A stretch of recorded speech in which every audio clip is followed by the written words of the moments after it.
Gracias, qué bueno que continúa con nosotros. Saludo a Gerardo Alatorre, integrante de la Coordinadora Nacional de Agua para Todos, Agua para la Vida. Muchísimas gracias por estar con nosotros, Gerardo. Gracias por la invitación. Comenzaría preguntándote, a ver, ¿México tiene clara su política del agua? No tenemos nada claro la política del agua. De hecho, estamos ahorita en un momento muy importante históricamente de debate nacional en torno a la política del agua. Porque en el 2012 hubo una reforma al artículo 4 constitucional, se instauró, se quedó plasmado en la Constitución mexicana el derecho humano al agua desde 2012. En 2012, en ese mismo decreto de reforma al artículo 4, se decidió que va a haber un cambio en la ley del agua. Es decir, quienes decidieron que era muy importante legislar para exigir, para garantizar el ejercicio del derecho humano al agua y al saneamiento, en ese mismo decreto se dan cuenta que la legislación actual, la Ley de Aguas Nacionales, no garantiza el ejercicio de ese derecho. Y de hecho es muy curioso porque dieron 360 días al Congreso de la Unión para emitir una nueva ley, o sea que desde 2013 deberíamos tener una nueva ley del agua. Tenemos un retraso de 8 años, de que los legisladores ya deberían haber tenido esa nueva ley que está por mandato constitucional, ya deberíamos tenerla. Entonces, bueno, ha habido muchísima discusión en todo el país y en la Cámara de Diputados y el Senado en torno a cuál es la política del agua que necesitamos en este país. Es un tema a debate actualmente. Gerardo, me llama mucho la atención esto que dices sobre el retraso que tienen los legisladores y la prisa que también tienen para otros temas que resultan a veces innecesarios o irrelevantes, sobre todo en el contexto en el que vivimos, donde se necesita garantizar este derecho humano al agua. Entonces yo te preguntaría, ¿esta distribución de líquido tiene que ver con una falta de infraestructura hídrica o con un tema de decisiones políticas a dedazos? A esta colonia sí, a esta no, porque nos va a sumar más votos. Yo diría que tiene que ver las dos cuestiones que señalas, efectivamente tiene que ver, pero desde mi punto de vista el fondo del asunto es una cuestión de toma de decisiones. ¿Quiénes deciden qué se va a hacer con el agua?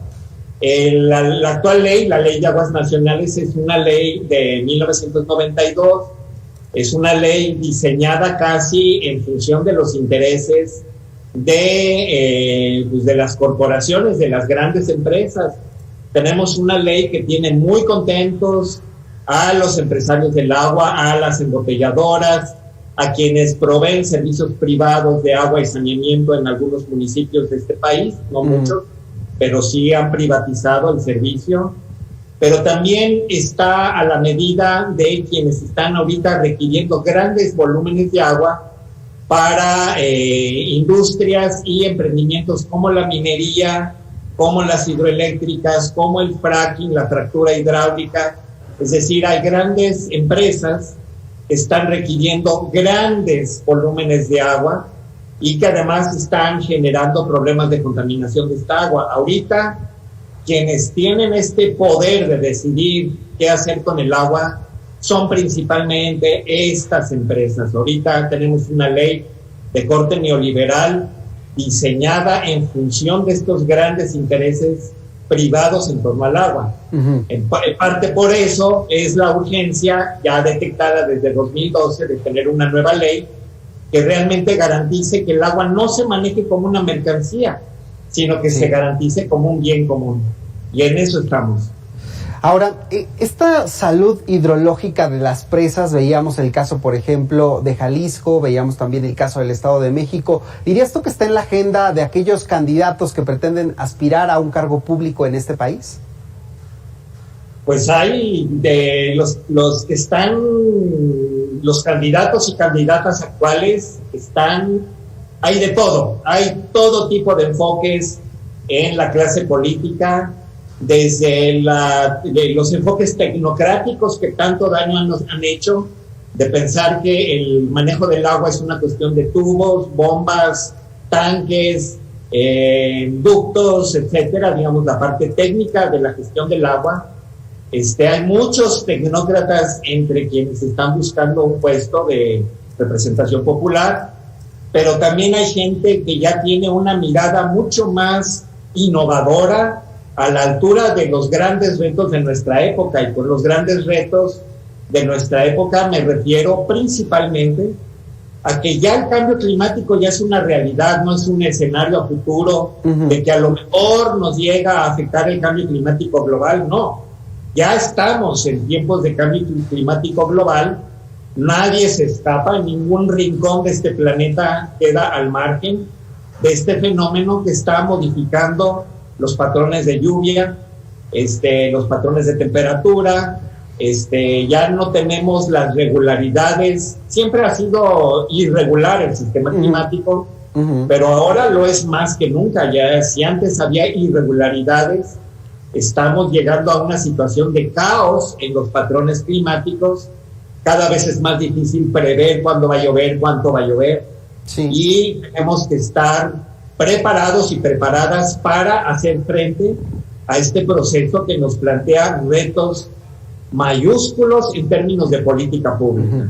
No sé, yo creo que son pocos, esperemos que sean muchos y muchas las candidatas que tienen toda la preparación necesaria para conducir los procesos con participación de la ciudadanía, que nos permitan estar preparados ante estas contingencias de creciente gravedad. Gerardo, finalmente te preguntaría ¿qué papel ha jugado la Comisión Nacional del Agua en el manejo de esta crisis que se vive en el país? Y para ser más específicos, ¿qué papel ha jugado Blanca Jiménez al frente de esta Conagua? Yo creo que la Conagua sigue en el mismo molde anterior. La política anterior a este sexenio es la que representa a Blanca Jiménez. Digamos que con la llegada de la cuarta transformación, con la llegada de Andrés Manuel López Obrador a la presidencia, hubo muchas cosas que cambiaron, pero la política hídrica no ha cambiado. Se mantiene la misma política, las mismas prioridades, porque los intereses, bueno, desde mi punto de vista, la interpretación que yo doy es que los intereses en torno al agua son gigantescos. Y es muy difícil la negociación, se aferran a sus intereses, es muchísimo lo que está en juego, y por eso hay que seguir haciendo mucho esfuerzo de presionar a nuestros legisladores de que urge una nueva ley. La Ley General de Aguas ya está, falta ya hubo un proceso muy laborioso de construcción de consensos entre gente de la sociedad civil, gente de la academia y gente de los diputados y senadores de nuestro país para llegar a consensos en torno a la Ley General de Aguas. Ya está prácticamente lista. Se necesita un poquito más, un paso más, consenso, para hacer realidad esta nueva ley. Ahora, tengo unos segundos nada más. Germán Martínez Santoyo, ¿representaría un nuevo paradigma al frente de la Conagua ahora que se vaya Blanca Jiménez?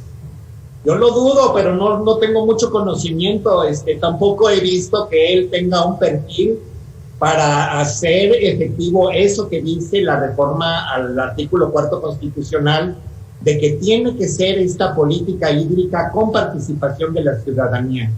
No tengo la impresión de que él tenga experiencia, que él tenga una trayectoria en este sentido, pero bueno, hay que darle el beneficio de la duda y por sus actos los conoceréis. Exacto. Gerardo, te agradezco mucho estos minutos. Al contrario, muchas gracias por la invitación. Bueno, usted puede recuperar estas entrevistas en todas nuestras redes sociales, ya sabe, Facebook, Twitter e Instagram, estamos como Mega Noticias TVC, nuestro sitio meganoticias.mx. Hacemos una pausa, regresamos para la recta final.